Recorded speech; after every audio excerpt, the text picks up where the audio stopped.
Bismillahirrahmanirrahim. Terima kasih kepada moderator telah mempersilahkan saya, telah mempersilahkan waktu untuk saya. Karena al-waktu asmau minad dahab ya, asmanu minad dahab, waktu itu lebih mahal daripada emas katanya gitu. Baiklah, Bismillahirrahmanirrahim. Sekali lagi kita buka sebelumnya dengan membaca Ummul Kitab Al-Fatihah bersama-sama. Semoga Allah meridhoi kita jalan dalam menuntut ilmu dan mengaji.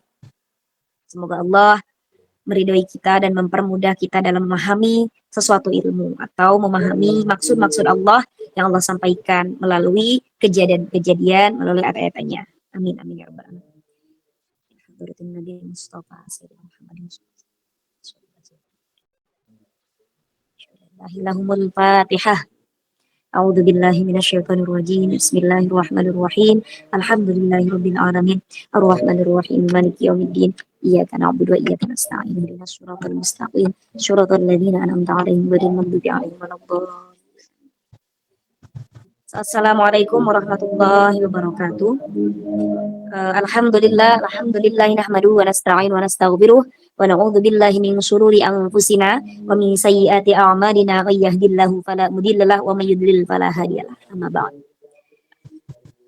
Yang terhormat founder atau pimpinan dari Majelis Shahibul Kahfi yang saya tidak bisa sebutkan satu persatu, mungkin beserta stafnya, beserta pengurusnya semua, semoga dalam keadaan sehat walafiat dan semoga setiap perjuangan langkahnya dalam hidup diberkahi oleh Allah Subhanahu wa taala, diberikan kemudahan, dikuatkan oleh Allah Subhanahu wa taala. Amin amin ya rabbal alamin.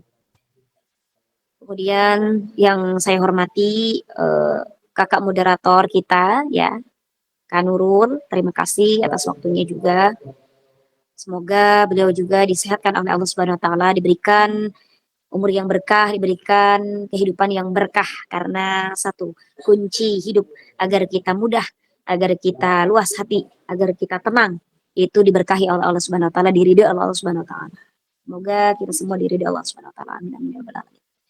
Dan tak lupa kepada teman-teman sahabat Shahibul Kahfi yang mudah-mudahan juga dirahmati Allah Subhanahu wa taala, berikan kesehatan baik fisik maupun mental dan pikiran, karena kesehatan itu nomor satu, dan semoga kita juga selalu dikuatkan dalam berjuang jihad fi sabilillah, berjuang di jalan Allah untuk mencari ridha Allah Subhanahu wa taala. Amin amin ya rabbal alamin. Baik teman-teman, puji syukur marilah kita panjatkan kehadirat Allah Subhanahu wa taala yang mana telah melimpahkan nikmat dan karunia-Nya kepada kita sehingga kita masih bisa bersua atau bertatap muka walaupun online dalam keadaan sehat walafiat, dalam keadaan baik. Semoga setiap langkah kita juga diganjar oleh Allah Subhanahu wa taala. Puji salat beserta salam semoga senantiasa tercurah limpahkan kepada baginda junjungan kita, yakni habibina wa syafi'ina wa maulana Muhammad sallallahu alaihi wasallam. Teman-teman, langsung saja kita ke materi ya. Healing tanpa lost direction antara self love dan tawakal. Oke. Apa sih? Kita ke pengertian dulu sebelumnya, mungkin teman-teman sudah tidak terlalu asing ya, tidak asing ya dengan kata-kata masa kini gitu ya. Kebetulan saya juga kemarin di aksi Indosiar ada beberapa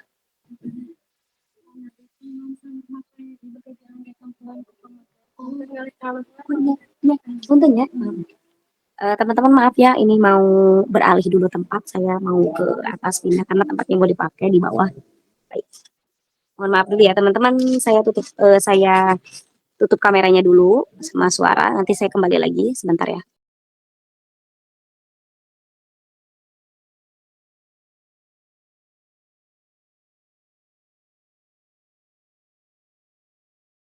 Oke, kita tunggu dulu ya teman-teman, Ustazah beralih tempat. Jangan lupa reaction terbaiknya ya guys, supaya memastikan kalian siap untuk belajar dan siap untuk menerima ilmu pada malam hari ini. Dan tidak lupa untuk menyiapkan catatan terbaiknya Karena mungkin nanti di akhir sharing kita akan buka sesi tanya jawab yang cukup banyak. Dan siapkan pertanyaan terbaik kalian mulai dari sekarang. Mungkin udah ada yang menyiapkan pertanyaan kali ya. Jadi ditahan dulu, disimpan dulu buat nanti di sesi tanya jawab. Sekali lagi Kak Nurul himbau untuk tidak keluar masuk room kajian teman-teman atau tidak menyebar link kajian tanpa seizin daripada founder Majelis Ta'lim Saibul Kafi. Oke, atas perhatiannya terima kasih. Kita menunggu sebentar. Oke, baik. Ustazah sudah bergabung lagi. Iya, maaf ya, mohon maaf. Tadi villa, karena ini di villa saya, karena kalau di kamar itu rame, jadi mohon maaf ya sebelumnya kalau di kamar rame santri, karena ada santri beberapa yang mukim tidak ikut mengaji pasaran, jadi saya ke villa.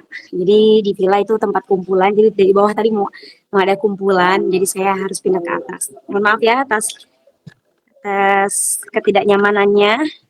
Saya juga sedang healing di sini di Garut. Ya teman-teman, baik langsung saja ya kita mulai materinya. Baik, untuk mengenai healing tanpa lost direction antara self love dan tawakal.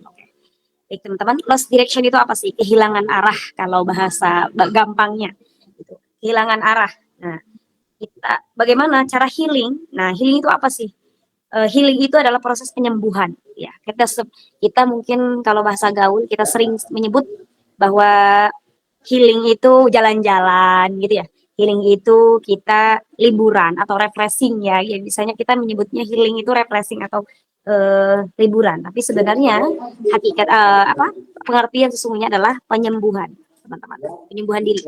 Jadi healing itu nggak harus berjalan-jalan, teman-teman. Nggak harus jalan-jalan keluar, nggak harus pergi ke suatu tempat hiburan gitu. Tidak. Tapi dengan cara kita kembali kepada diri kita atau kita menyelami diri kita sendiri itu juga termasuk healing gitu. Jadi begitu teman-teman. Mungkin ada beberapa suara juga itu sedang mengaji ya teman-teman, kita patuhin. Semoga tidak terganggu. Baik, kemudian bagaimana sih untuk merawat diri sendiri atau mencintai diri sendiri tanpa kita itu kehilangan arah atau kita tanpa harus kita egois teman-teman gitu ya. Nah, adapun saya ingin membahas permasalahan-permasalahan yang sering kita lalui dulu, teman-teman. Jadi masalahnya itu kita sering kalau misalnya kita kena mental kita tidak sehat, biasanya sulit tidur di malam hari, terutama ya sulit tidur. Nah, ini saya juga beberapa kali mengalami hal ini. Saya juga sama ada permasalahan yang mungkin membuat saya sulit tidur, teman-teman. Teman-teman juga mungkin ada yang merasakan. Ada yang kedua menjadi lebih sensitif ya teman-teman, seperti mudah menangis, mungkin tiba-tiba juga menangis ya teman-teman, mengeluh atau tersinggung teman-teman. Ada kadang kita sensitif gitu, jadi mudah banget kita tersinggung, sakit hati gitu. Kemudian memiliki pikiran yang negatif. Nah, kemudian juga sulit, mudah putus asa dan pesimis. Nah, ini juga dialami banyak kalangan. Jadi tidak hanya anak muda saja yang mudah putus asa, orang tua juga sama. Kadang gampang sekali untuk pesimis. Yang kelima, sulit memaafkan atau mempercayai orang lain, teman-teman. Mungkin ini adalah suatu hal yang membuat seseorang trauma. Jadi sulit untuk memaafkan orang gitu atau percaya kepada orang gitu. Itu permasalahannya. Kemudian yang keenam, tidak peduli pada lingkungan sekitar atau apatis ya, teman-teman. Tidak peduli lah intinya, nggak peduli gitu. Kemudian sulit fokus atau konsentrasi. Nah, ini permasalahannya. Itu permasalahan yang sering kita alami. Itu adalah sakitnya hati kita, mental kita. Perlunya ada proses penyembuhan tadi, perlunya healing tadi. Maka hal ini bertujuan untuk menyelaraskan kebutuhan kesehatan mental dengan landasan spiritual nih. Jadi bagaimana proses penyembuhannya itu, teman-teman? Tidak keluar dari koridor syariat, tetap kita itu tidak egois, sesuai dengan ajaran Islam, begitu teman-teman. Jadi bagaimana cara kita yang healing yang baik, gitu ya. Intinya bagaimana cara healing yang baik, gitu ya. baik secara agama gitu, secara syariat gitu, maupun secara sosial, teman-teman. Adapun kita itu jangan lari dari tanggung jawab gitu. Bagaimana hakikatnya healing itu atau proses penyembuhan itu dengan mencintai diri sendiri menurut Islam. Yang pertama, healing itu bukan pelarian, teman-teman.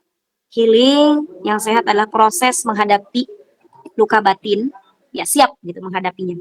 Bukan tidak menghindari masalah, tetap dihadapi tanpa kita itu lepas dari tanggung jawab. Jadi jangan gini teman-teman, jangan kita itu kayak orang dendam. Aku mau healing, saya mau jalan-jalan keluar, udah pokoknya lupain aja masalah, nggak usah diurusin lagi masalah. Pokoknya aku, wah kadang kalau kita itu tidak bertujuannya hanya happy-happy atau hanya untuk melupakan masalah, maka ketika kita kembali ke rumah atau ketika kita kembali lagi ke tempat yang sama, maka masalah itu akan tetap ada, teman-teman. Jadi bukan menghilangkan masalahnya, tapi bagaimana cara healing yang tepat agar ketika kita dihadapkan dengan masalah itu, kita refresh atau kita itu fokus gitu untuk menyelesaikan permasalahan itu. Jadi bukan untuk menghilangkan masalahnya teman-teman, tetapi kita mencari solusi, tetapi kita enggak stres gitu dalam mencari solusi itu. Makanya kita healing gitu teman-teman gitu. Jadi setelah refreshing kita fokus, nah baru kita itu fresh dalam mencari solusi atau dalam menghadapi permasalahan yang ada begitu teman-teman. Jadi bukan menghilangkan masalahnya, gitu. Bukan kita ingin menghindar dari masalah, tidak akan terhindar dari masalah karena kita itu hidup pasti punya masalah gitu.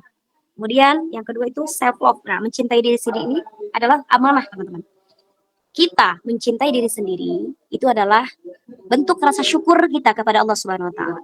Bagaimana cara mencintai diri sendiri dengan baik? Itu dengan bersyukur. Bersyukur itu ada 3, teman-teman. Bersyukur itu bersyukur bil lisan dengan mengucapkan alhamdulillah. Itu syukur bil lisan namanya. Kemudian syukur bil qalbi, bil kolbu. Syukur dengan hati itu yakin bahwa ini nikmat dari Allah Subhanahu wa taala, hidup juga adalah nikmat dari Allah Subhanahu wa taala, anugerah dari Allah Subhanahu wa taala, perlu kita syukuri. Kemudian syukur bil arkan atau ada yang menyebut juga syukur bil fi'li atau syukur dengan perbuatan. Rasa syukur dengan perbuatan. Mungkin kalau sebagian orang bersyukur dengan perbuatan itu tadi mencintai diri sendiri. Itu bentuk dari rasa syukur dengan perbuatan. Artinya merawat batin, merawat hati, merawat fisik, merawat mental begitu teman-teman. Kita juga sebagai anak muda harus ngerti tentang begini teman-teman. Ada satu nih, saya sering mendengar Ki Ari Ginanjar Agustian. Mungkin teman-teman ada yang tahu beliau. Beliau adalah founder training ESQ atau emotional question, spiritual question, dan intellectual question. Kecerdasan emosional, kemudian kecerdasan spiritual dan kecerdasan intelektual, begitu teman-teman. Jadi anak muda itu memang harus ditanamkan bagaimana kita itu cerdas secara emosional, bagaimana kita cerdas secara spiritual, dan bagaimana kita cerdas secara intelektual. Jadi gitu teman-teman. Kita harus menyeimbangkan antara emosi. Kalau kita cerdas secara emosional, kita akan menghadapi suatu masalah itu dengan tenang, tidak panikan gitu ya. Kalau kita cerdas secara spiritual, kita tidak akan kehilangan arah karena kita tahu tujuannya adalah Allah Subhanahu wa taala, begitu. Kalau kita cerdas secara intelektual, kita juga mengimbangi diri gitu. Jadi kalau kita cerdas secara intelektual, kita tidak kalah gitu dengan dunia begitu teman-teman. Jadi imbang antara dunia dan akhirat begitu. Nah, kemudian Allah juga berfirman dalam Quran surat Al-Luqman, dalam surat Luqman ayat 12 mengenai rasa syukur. Nah, ini juga adalah peringatan kepada keluarga Luqman ya, teman-teman. A'udzubillahi minasyaitonirrajim. Walaqad atayna Luqmanal hikmata an yashkur lillah wa may yashkur fa innama yashkuru li nafsihi wa man kafara fa innallaha ghaniyyun hamid. Dan sungguh telah kami berikan hikmah kepada Luqman, yaitu bersyukurlah kepada Allah, dan barang siapa yang bersyukur kepada Allah, maka sungguhnya dia bersyukur untuk dirinya sendiri. Nah, Dan barang siapa yang tidak bersyukur atau kufur kepada Allah, maka sesungguhnya Allah Maha Kaya lagi Maha Terpuji. Jadi bentuk self love menurut Islam adalah bersyukur kepada Allah, itu adalah sama dengan bersyukur kepada diri sendiri. Artinya mensyukuri kehidupan, mensyukuri apapun yang Allah berikan kepada kita adalah cara bersyukur atau cara mencintai diri sendiri menurut Islam. Gitu. Kemudian yang ketiga, self compassion ya, atau welas asih. Berhentilah menyalahkan diri sendiri secara berlebihan. Kita tidak boleh menyalahkan diri sendiri secara berlebihan. Oh, saya itu bodoh, saya itu tidak bisa, saya itu gagal, saya itu pokoknya jelek gitu, negatif selalu. Nah, kita harus memaafkan kesalahan masa lalu dan menerima kekurangan diri sendiri. Karena kita sebagai manusia tentu mempunyai kekurangan ya teman-teman. Kemudian tawakal. Nah ini kita masuk ke bagian tawakal ya. Tadi adalah self healingnya dan self love-nya. Bagaimana kita menyelaraskan atau integrasi dengan tawakal. Tawakal ini adalah fondasi agar tidak lost direction teman-teman. Jadi agar kita tidak kehilangan arah, kita tawakal. Wa may yatawakkal 'alallahi fahuwa hasbuh. Nah, dalam Al-Qur'an surat At-Talaq ayat 3. A'udzubillahi minasyaitonirrajim. Wa may yatawakkal 'alallahi fahuwa hasbuh. Barang siapa yang bertawakal kepada Allah, maka Allah akan mencukupkan kebutuhannya. Jadi kalau kita pengen dicukupkan oleh Allah Subhanahu wa taala, pengen diselesaikan masalah kita, maka kita bertawakal kepada Allah. Tawakal itu apa? Berserah diri setelah berusaha dengan maksimal. Jadi bukan bertawakal itu berarti pasrah aja, teman-teman. Tapi kita sudah berserah diri kepada Allah, sudah berusaha maksimal sekuat tenaga kita, tapi kemudian hasilnya kita pasrahkan kepada Allah Subhanahu wa taala karena Allah yang lebih mengetahui apa yang kita butuhkan, apa yang kita perlukan. Nah, kemudian tawakal bukan pasrah tanpa usaha ya, teman-teman tadi. Tetapi melakukan ikhtiar dengan maksimal, kemudian sepenuhnya kita kembalikan hasilnya kepada Allah. Kemudian mengurangi kecemasan. Mengurangi kecemasan, teman-teman. Tawakal membantu melepaskan beban pikiran atas hasil akhir, mengurangi stres dan menerima ketetapan Allah dengan tenang. Jadi dengan bertawakal kita diberikan ketenangan oleh Allah Subhanahu wa taala, insyaallah. Kita diberikan, ini bukan insya Allah tapi janji Allah. Benar, Allah akan mencukupkan kebutuhan kita. Allah akan menyelesaikan masalah kita kalau kita bertawakal kepada Allah Subhanahu wa taala. Begitu. Jadi bisa mengurangi kecemasan. Jadi kita lebih tenang kalau kita bertawakal kepada Allah. Gitu. Kemudian yang ketiga, menghindari frustasi. Nah, ketika harapan tidak sesuai dengan kenyataan. Tawakal menjaga jiwa agar tidak hilang arah atau depresi. Marah pada takdir Allah, bertanya kenapa aku ditimpa masalah seperti ini ya Allah, kenapa aku diberikan masalah sebesar ini ya Allah, kenapa, isinya kenapa. Kadang kita sering sekali bertanya itu kenapa, seperti seolah-olah kita menolak bahwa kita itu kenapa diberikan masalah oleh Allah atau diberikan ujian yang seberat ini, padahal harusnya bagaimana atau apa sih yang Allah mau, maksud Allah, kenapa Allah itu memberikan masalah kepada kita. Harusnya itu yang dicari. Jadi teman-teman itu kita harus menemukan Allah dalam setiap perjalanan kita. Caranya apa? Tawakal tadi.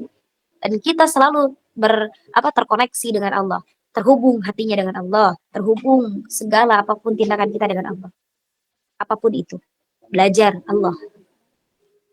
Menghadapi masalah Allah. Diberikan ujian Allah. Diberikan kenikmatan Allah. Kemudian diberikan masalah ya Allah, pokoknya diberikan apapun atau kita menjalani apapun Allah. Temukan Allah dalam setiap perjalanan kita. Itu yang membuat kita selalu terkoneksi dan merasa diawasi dan merasa kita tidak sendirian karena kita tahu bahwa ada Allah. Nah, kemudian kenapa nih kita itu permasalahannya begini teman-teman. Dalam kitab Faid Al-Qadir atau Faidul Qadir karya Imam Al-Munawi disebutkan bahwa manusia ada 4 tipe. Manusia dalam menghadapi masalah atau ketika diberi ujian, reaksinya ada 4 tipe. Bagaimana nih? Kita yang mana ya teman-teman? Yang pertama, ketika diberikan ujian oleh Allah Subhanahu wa taala, dia marah. Teman-teman. Nah, kalau kita ini adalah mungkin sebagian besar kita sering ketika diberikan ujian kita marah. Kemudian ada juga orang yang ketika dia diberikan ujian dia bersabar. Ini tingkatan yang kedua, teman-teman. Kalau tingkatan yang pertama tadi yang paling bawah itu, oleh beri ujian oleh Allah dia marah. Kalau yang kedua, kalau diberi ujian oleh Allah dia bersabar. Nah, kemudian yang ketiga, kalau dia diberikan ujian oleh Allah dia ridho. Nah, ridho itu berarti rela. Oh ya Allah, tidak apa-apa. Saya diberikan ujian, Allah sayang dengan saya. Gitu. Kemudian yang keempat, ketika diberi ujian dia bersyukur. Ah, ini adalah tingkatan yang paling tinggi, teman-teman. Ini mungkin adalah para nabi ya, para nabi yang ujiannya dahsyat sekali karena ujian yang paling besar adalah ujian para nabi dan rasul, teman-teman. Gitu. Ujiannya dahsyat sekali, Nabi Ayub ditimpa ujian kena penyakit kulit. Kemudian Nabi Muhammad apalagi waktu berdakwah dilempari kotoran, dilempari batu. Insya Allah banyak sekali. Nabi Nabi Yunus ya, kemudian Nabi Ibrahim alaihissalam, Nabi Musa alaihissalam, Nabi Isa alaihissalam, banyak Nabi Yusuf alaihissalam. Karena yang paling berat ujiannya adalah para nabi dan rasul. Ini tingkatan yang keempat mungkin. Ketika diberi ujian bersyukur. Kalau para nabi bisa bersyukur. Tentu kita kalau mau mengikuti bisa. Untuk cuman tahapannya itu satu persatu, teman-teman, bisa kita. Mungkin awalnya kita marah, tapi setelah itu kita bersabar. Kemudian kita bisa ridho atau menerima, ya Allah, ujian ini darimu. Maka solusi pun akan datang kepadaku darimu juga, gitu. Gitu, teman-teman. Jadi kita yakin. Kemudian eh ketika diberi ujian Allah, sebenarnya Allah pengen kita naik kelas. Ketika kita dihadapi dengan masalah yang begitu berat, sebenarnya kita itu sedang ditempa. Gini aja, teman-teman, kalau kita pengen naik kelas, kita ujian dulu.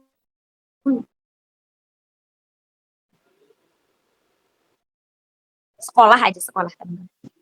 Kita ujian dulu. Masa kita kalau diberikan ujian, kita protes, ngapain aku nggak mau ujian, aku nggak mau ujian, berarti nggak mau naik kelas kalau nggak mau ujian. Begitu, teman-teman. Sama halnya dengan kehidupan.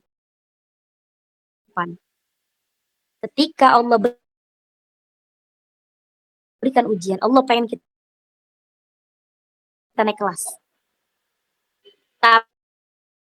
Tapi kalau kita diujinya itu terus, kalau kita semakin besar ujian sesuai dengan kesanggupan kita atau kemampuan kita. Ketika kita bisa berhasil bisa menghadapi satu ujian ini nih, kemudian kita naik kelas. Masa kita diuji dengan hal ini lagi? Gak mungkin. Naiklah ujiannya juga. Naik kelas, naik lagi ujiannya. Naik kelas, naik lagi ujiannya.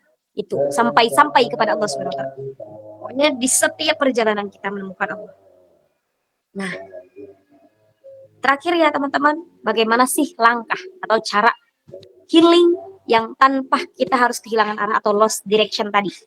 Bagaimana cara yang healing yang baik gitu ya? Bagaimana cara yang healing yang baik? Bagaimana cara healing yang baik? Yang pertama, qiyamul lail bisa, teman-teman. Qiyamul lail dan tadabur Al-Qur'an, juga bisa tadabur alam atau ayat-ayat kauniyah. Kemarin ketika di aksi, saya masuk aksi juga bagian dari healing sebenarnya, teman-teman. Jadi di aksi Indosiar, saya itu belajar banyak di tempat juga sama fisik dan mental harus siap, kuat, dan materi juga harus siap, kuat, teman-teman. Tapi itu adalah bagian dari healing. Karena apa? Saya tadabur ayat-ayat kauniyah. Di mana ayat-ayat kauniyah itu adalah ayat-ayat sains yang saya angkat dari materi saya. Kalau qiyamul lail bisa dengan sholat tahajud atau sholat malam, gitu ya. Sholat sunnah mutlak juga bisa. Sholat hajat, sholat pokoknya sholat malam biasanya kita tahajud ya, teman-teman. Curhat kepada Allah Subhanahu wa taala. Apakah itu? Karena kata Imam Syafi'i, siapa yang berdoa di waktu qiyamul lail atau di waktu tahajud, maka doanya itu seperti panah yang tepat pada sasarannya. Jadi tidak akan tertolak. Adapun doa itu belum diijabah oleh Allah Subhanahu wa taala, ditahan dulu. Tetapi ketika diijabah, maka dia tepat sasaran. Seperti panah yang mengenai sasaran atau buruan gitu. Jadi jangan khawatir tidak Tidak dijawab oleh Allah Subhanahu wa taala kalau kita gemar berdoa di tengah malam. Insya Allah. Bukan insya Allah, janji Allah. Janji Allah bahwa Allah akan mengabulkan doa. Ud'uni astajib lakum.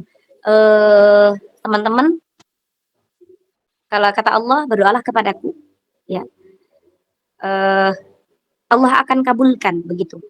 Dan kalau kata Imam Syafi'i, kalau kita gemar qiyamul lail, bertahajud, kita doa di sepertiga malam, ketika kita bangun malam, itu doa seperti panah yang menancap tepat sasarannya.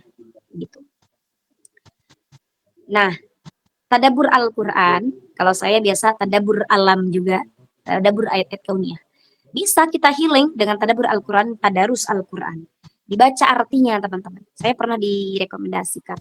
Saya sowan kepada guru saya, namanya Kiai Haji Ahmad Muhammad Tobatan Nasuh Al-Hafidh. Beliau adalah guru saya di Jawa Tengah, Wonosobo, pimpinan Pondok Pesantren Ulumul Quran Al-Kindiliyah. Beliau selalu menyarankan bahwa ketika hati kita gelisah, maka tadabur yang baik adalah tadabur Al-Quran. Ayat-ayat dibaca dengan artinya atau maknanya. Jangan jauh-jauh tafsirnya. Teman-teman baca maknanya saja. Insya Allah kita akan, biasanya kalau kita lagi ditimpa ujian atau ditimpa masalah, itu kita baca Al-Quran yang mana saja teman-teman dibuka. Itu biasanya ada jawaban di situ. Biasanya. Jadi ayatnya itu sesuai dengan apa yang kita rasakan. Biasanya begitu. Adapun misalnya nggak menemukan seperti itu, kita hatinya menjadi tenang. Karena ayat Allah, kalamullah, itu perkataan Allah. Kita harus meyakini itu adalah perkataan Allah. Gitu. Perkataan Allah. Jadi tidak mungkin tidak menenangkan hati kita. Karena secara hakikatnya kita itu punya hubungan, terkoneksi ya. Kalau dalam sainsnya, saya belajar sains gitu, matriks ilahi ya, terhubung. Kita itu semua terhubung gitu, dengan Allah Subhanahu wa taala. Nah, tadabbur ayat-ayat kauniyah bisa juga kita jalan-jalan teman-teman. Kalau hobinya jalan-jalan mungkin keluar ya bisa.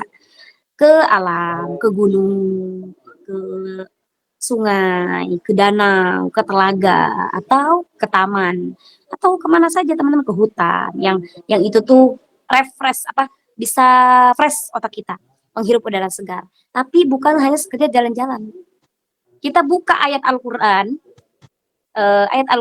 mungkin yang berkaitan dengan gunung, teman-teman. Yang berkaitan dengan Allah menciptakan air untuk apa, Allah menciptakan gunung untuk apa, gitu ya. Allah menciptakan laut untuk apa, di dalam surat Al-Baqarah ayat 163 kalau nggak salah ya, saya kemarin bisa menyampaikannya. Di dalam ayat Al-Quran, ayat-ayat kauniyah banyak sekali teman-teman. Bisa ditadaburi dengan cara kita healing keluar mungkin, tapi tetap kita tujuannya adalah refresh otak agar kita fokus lagi mencari solusi permasalahan yang kita sedang hadapi, begitu ya teman-teman. Bukan berarti melupakan atau menghindari masalah, begitu. Jadi dengan tadabbur alam, dengan tadabbur ayat-ayat Al-Quran, insya Allah kita adalah bentuk ikhtiar kita mencari solusi dari permasalahan yang kita hadapi, begitu. Niatnya adalah menenangkan jiwa, niatnya adalah ibadah. Jangan lupa niat teman-teman. Jadi niat itu berpengaruh. Kalau kita cuma niatnya jalan-jalan nggak dapat pahala teman-teman.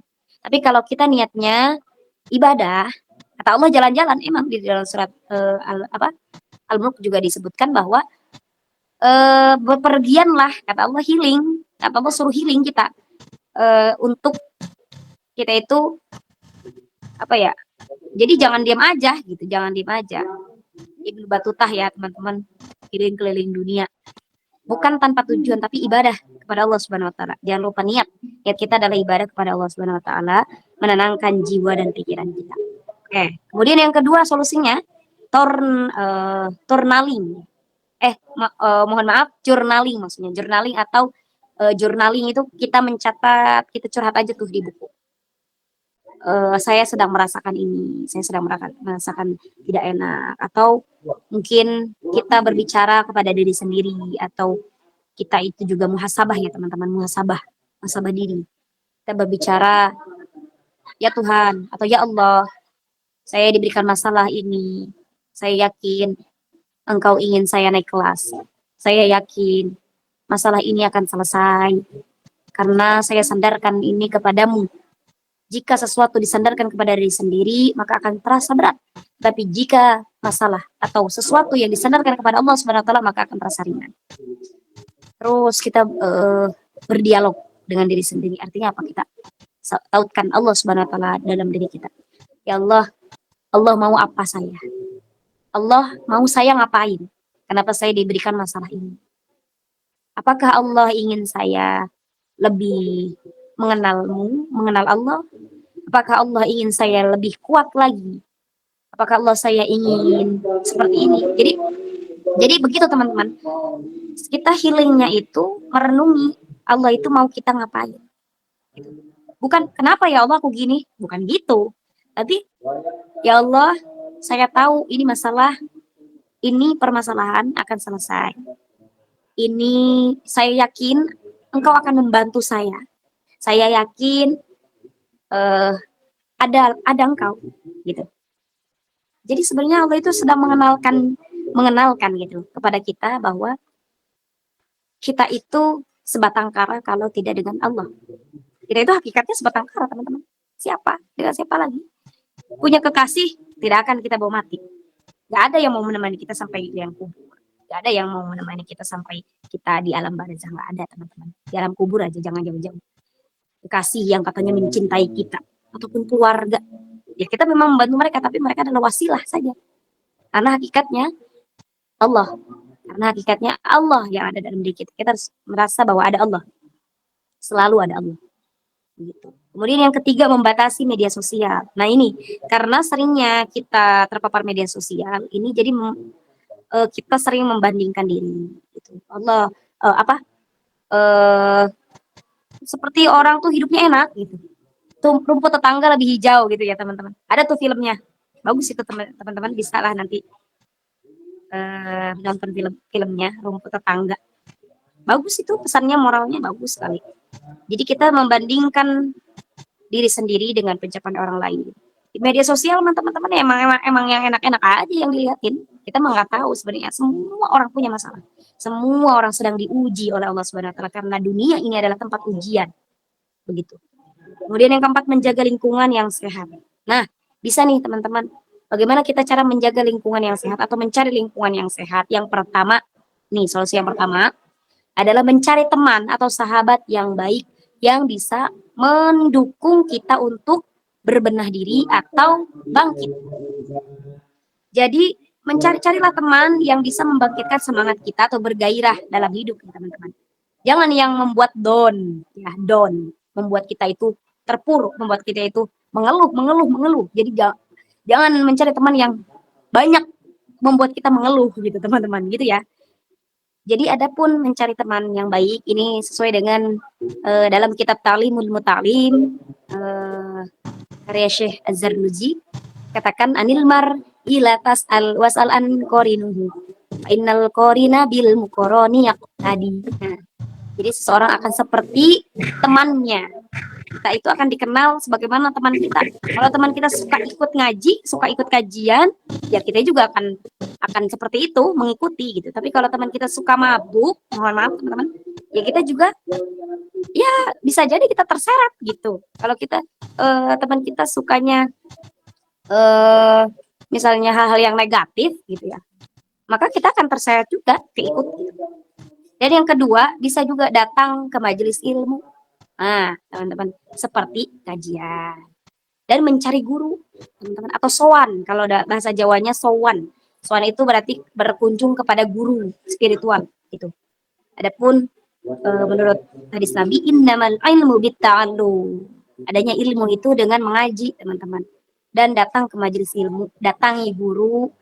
Kenapa? Karena barang siapa yang mempelajari ilmu dari seorang guru, maka akan terhindar dari keliru dan tergelincir. Adapun makalah kebalikannya, man ta'allamal ilma min ghairi syekh adalla anis siratil mustaqim.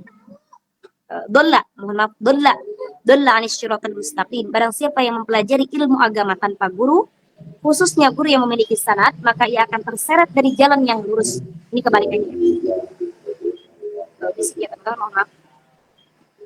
Jadi kalau kita itu pengen terarah, kalau kita pengen tidak tergelincir, maka kita datang kepada guru. atau datang ke majelis ilmu. Oke, baik, kesimpulan sebelum kita ke pertanyaan atau kita sharing. Kesimpulannya adalah healing itu bukan berarti menghindari masalah. Dan jangan menjadikan healing itu tren yang egois, tapi menjadikan pelajaran spiritual menuju kesembuhan yang hakiki. Jadi healing yang benar adalah menghasilkan pribadi yang lebih kuat, mencintai diri sendiri, dan lebih dekat dengan Allah Subhanahu wa Ta'ala. Begitu teman-teman. Sesuai dengan tadi yang di-share ya sama mungkin dari kajian Sahibul Kahfi ini, tadi ada makalah ya, makalah hadis ya, bukan makalah hadis. Barang siapa menempuh jalan untuk mencari ilmu katanya gitu ya. Itu ada dalam kitab Durratun Nasihin. Dalam kitab Durratun Nasihin yang disusun oleh Syekh Utsman bin Hasan bin Ahmad Asy-Syakir, Abu Hurairah radhiyallahu anhu meriwayatkan hadis Nabi, "Man salaka tariqan ilal ilmi, salaka bihi tariqan ilal jannah." Barang siapa menempuh jalan untuk mencari ilmu, maka Allah akan memudahkan baginya jalan menuju surga. Nah, teman-teman, ini insya Allah dan malam ini kita juga adalah bagian dari orang-orang yang menempuh jalan ridha Allah Subhanahu wa taala karena kita niatnya mencari ilmu, sharing, berbagi pengalaman, bagi ilmu pengetahuan. Dan ilmu adalah cahaya, tidak akan masuk, sedangkan cahaya tidak akan masuk kepada orang-orang yang malas dan hatinya yang sombong atau hati yang tidak mau berusaha. Makanya ulama-ulama terdahulu bahkan harus jauh menempuh perjalanan untuk mencari ilmu. Kita sekarang sudah ada media sosial, online bisa kita mencari ilmu, mengikuti kajian, mengikuti guru. Tapi lebih bagusnya memang secara langsung. Tapi pun tidak secara langsung dengan cara kajian online dan lain sebagainya, kita bertemu dengan orang-orang yang juga ingin mencari kesembuhan tadi, healing dan menuntut ilmu. Insya Allah dicatat oleh Allah Subhanahu Wa Taala pahalanya jalan kita menempuh dan mencari ilmu karena kita bagian dari orang-orang yang ingin ridho dari Allah Subhanahu Wa Taala dengan cara mencari ilmu pengetahuan. Begitu. Baik teman-teman, mungkin itu saja materi dari saya. Kurang lebihnya mohon maaf. Silahkan saya kembalikan kepada moderator, nanti diatur oleh moderator bagaimana cara sistem tanya jawabnya. Silahkan kita sharing aja, santai ya teman-teman. Mau curhat juga nggak apa-apa di sini, atau mungkin malu nggak apa-apa, DM langsung atau di chat ya teman-teman. Terima kasih. Kurang lebihnya mohon maaf yang sebesar-besarnya. Semoga apa-apa yang saya sampaikan bermanfaat bagi kita semua. Amin amin ya rabbal alamin. Wassalamualaikum warahmatullahi wabarakatuh.